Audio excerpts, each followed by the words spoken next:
오늘 이 새벽에도 하나님 말씀에 내가 우리 성도님들 가운데 함께 충만하시기를 간절히 바랍니다. 오늘 말씀은 바벨론의 심판에 대한 말씀입니다. 이사야서는 계속해서 이어지는 반복되는 말씀이 있는데, 그것은 이스라엘의 회복에 대한 말씀, 이스라엘의 심판과 회복에 대한 말씀, 그 다음에 이스라엘을 멸망케 했던 그 바벨론, 유다를 멸망케 했던 그 바벨론이라는 나라의 하나님의 주권으로 말미암아 그들이 세워졌음과 또 그들의 멸망에 대해서 말씀하고 있는 것을 보게 됩니다. 이 47장은 바빌론이 반드시 멸망한다는 사실을 하나님께서 보증하신다는 그 내용을 말씀하고 있습니다.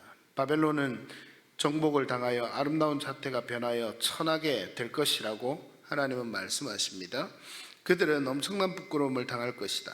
바벨론이 심판을 당하는 이유는 그들이 하나님의 대리인의 역할을 하여 유다에 대한 심판을 대행했지만 그들은 그 일로 힘을 남용하는 교만함을 보였기 때문에 그들은 멸망하게 될 것이다. 하나님은 그렇게 말씀하십니다. 바벨론은 자신이 패하지 않으리라고 자만하지만 하나님께서는 심판이 호련히 바벨론에게 임하게 될 것이다. 그렇게 말씀하십니다. 하나님께서는 조롱하듯이 바벨론이 하고 있는 사악한 일을 계속하라 그렇게 말씀하십니다. 1절부터 4절 말씀 또는 1절부터 7절까지 말씀을 보면 어떤 내용이 나타나는가 하면 한번 따라 합시다. 교만한 자의 최후의 모습, 교만한 자의 최후의 모습이 기록되어 있는 것을 봅니다. 하나님은 높은 보좌에 앉아 열방을 통치하던 바벨론을 끌어내리시겠다고 그렇게 말씀하셨습니다. 티끌에 앉는다, 땅에 앉는다는 것은 비천한 상태로 전락한다는 의미입니다. 티끌에 앉는다, 땅에 앉는다, 이 말은 비천한 상태로 전락한다는 의미입니다. 천하를 통치하던 바벨론은 바사제국의 고레스에게 정복당하여서 티끌 같은 존재가 될 것입니다. 맷돌을 취하여 가루를 간다라는 말씀이 나옵니다. 노예가 되어 노예의 신세가 되어 맷돌질하게 될 것이라는 말씀을 상징적으로 표현한 말씀입니다. 치마를 걷어 다리를 다 드러내고 강을 건너는 것도 부끄러운 모습으로 포로로 끌려가는 모습을 의미하고 있습니다. 내가 보수하되 사람을 아끼지 아니하리라, 이 말씀은 그 심판을 내리실 때 사람을 조금 더 아끼지 않는다. 심판하시는 하나님은 원래 무서운 하나님이십니다. 그럼에도 불구하고 바벨론이 교만하기에 그 심판을 내리실 때 모든 것을 아끼지 아니하고 심판하시겠다. 하나님은 그 말씀을 바벨론에게 하고 계시는 것입니다. 우리 4절 말씀 같이 다시 한번 더 읽어보도록 합니다. 4절 말씀 함께 읽겠습니다. 우리의 구원자는 그의 이름이 만군의 여호와 이스라엘의 거룩한 이시니라. 아멘. 할렐루야. 여러분 믿으시죠? 우리 구원자 그의 이름이 만군의 여호와 이스라엘의 거룩한 이시니라. 심판하시는 분, 이 바벨론을 심판하시는 분이 누구시라는 것입니까? 우리의 만군의 하나님 여호와, 만군의 여호와 하나님이십니다. 이 하나님이 심판하시니 그 심판을 거둘 자가 없을 것입니다. 계속되는 말씀 11절까지는 교만한 자의 모습에 대해서 말씀하십니다. 이 바벨론이 교만했는데 그 교만한 모습이 어땠는가 하는 것입니다. 첫 번째는요, 이스라엘 백성들을 괴롭혀도 너무 괴롭혔습니다. 하나님께서 바벨론을 세워서 하나님께서 이스라엘을 심판하는 도구로 바벨론을 잠시 삼았을 뿐입니다. 그 심판도 영원하지 못합니다. 그래서 그것을 고백했던 고레스 왕은 하나님 앞에 겸손히 행하면서 선민정책을, 많은 나라들을 정복했지만 그 나라들의 선민정책을 베풀면서 그 나라들이 자신들의 종교나 문화나 유지하며 그 나라의 속국으로 살아갈 수 있도록 그렇게 했던 것입니다.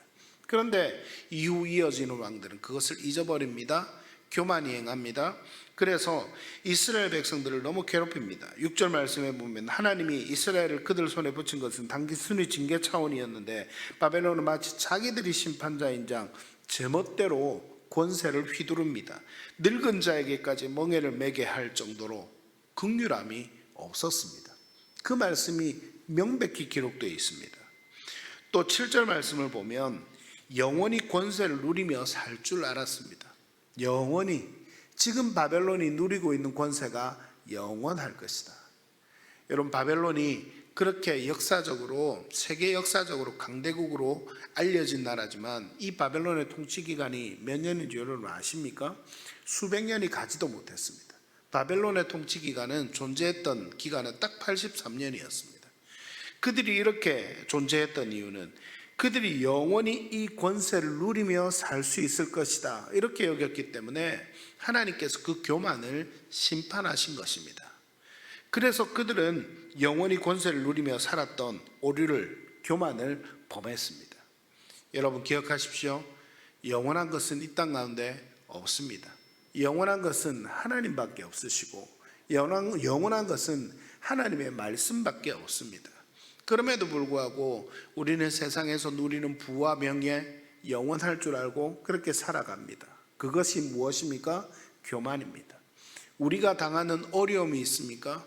우리가 당하고 있는, 낙담할 수 있는 일이 있습니까? 그 일도 영원하지 않습니다. 영원한 것은 이 땅 가운데 없습니다. 그래서 우리가 실망하거나 낙담할 이유가 오히려 없습니다. 하나님 은혜 가운데서 일어날 것을 믿으시기를 바랍니다. 그리고 내가 부유하다고, 내가 가진 것이 많다고 자랑할 이유도 없다는 것입니다. 하나님이 주신 것일 뿐, 하나님께서 우리에게 잠깐 맡길 것일 뿐, 그것이 우리에게 영원히 있다는 보장은 아무도 못합니다. 아마도 이 자리에 우리 새벽에 나오신 우리 성도님들은 인생을 살아오시면서 저보다 훨씬 더 많이 겪었으리라 생각이 됩니다. 그러나 하나님의 그 은혜를 잊고 살 때가 많습니다. 교만하면 안 됩니다. 겸손해야 합니다.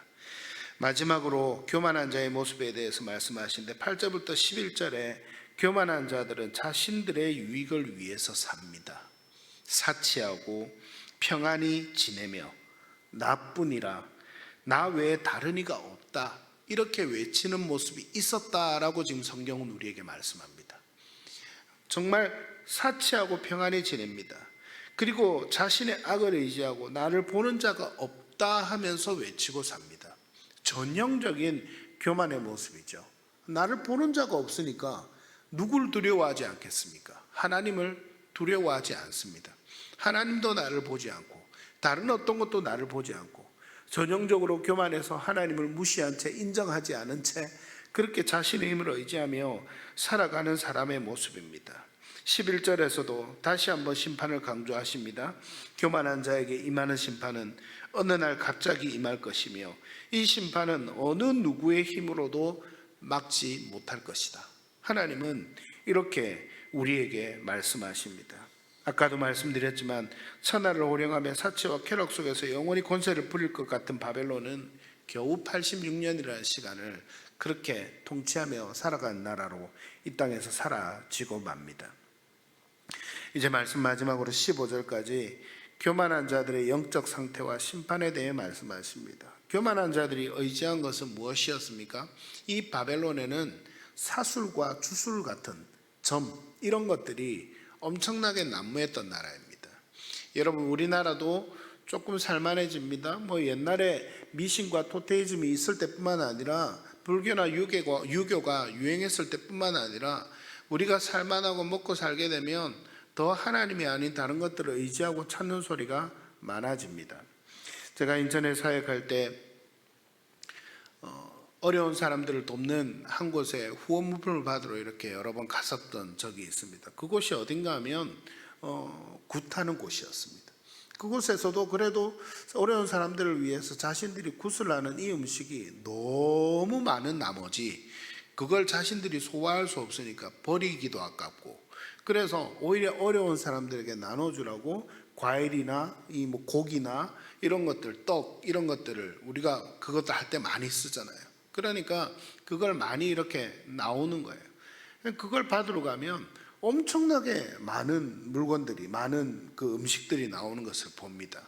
그리고 그 앞에 가면 굿당이라고 하는 큰 곳에 가면 그 앞에 주차장이 엄청 큰데요. 주차장에 보면 엄청나게 좋은 차들이 즐비하게 서 있습니다.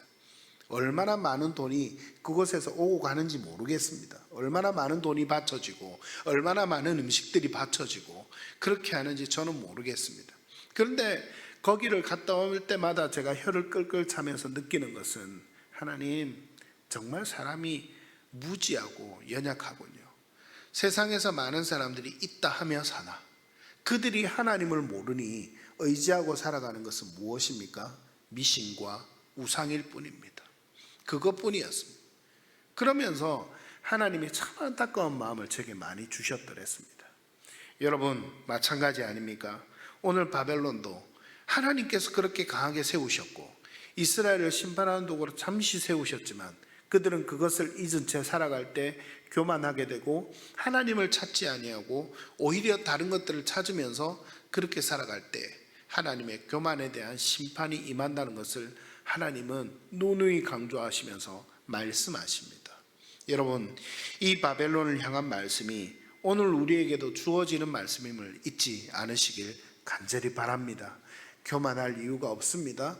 우리의 신앙의 삶을, 인생의 여정을 살아가며 아무도 교만할 이유가 없습니다. 이 내게 겪어지는 모든 것들, 내가 지금 누리고 있는 것들, 내가 어쩌면 어려움의 형편에 당하고 있는 것들, 이 모든 것들이 하나님이 잠시 우리에게 허락할 뿐임을 믿으시기를 바랍니다. 고백하시기를 바랍니다. 그래서 하나님 앞에 더 겸손히 말씀을 붙들고 살아갈 수 있는 은혜가 있기를 간절히 바랍니다. 말씀을 맺습니다. 하나님을 의지하지 않고 생활하는 자들은 스스로 자만에 가득 차 있지만 그들의 생명이나 부유함이 결코 길지 않을 것임을 하나님은 오늘 말씀을 통해서 말씀하고 계십니다. 세상에 존재하는 어떤 것이라도 하나님의 부유함을 능가할 수 없고 더욱이 인간의 교만은 결코 하나님의 사랑을 받을 수 없습니다. 하나님의 은혜를 받고 살아가는 성도는 겸손해야만 합니다. 오늘 이 겸손의 은혜가 우리 심령에 가득하기를 바라고 오늘 하루도 겸손히 살아가는 은혜로 늘 살아가시기를 간절히 소망합니다. 할렐루야.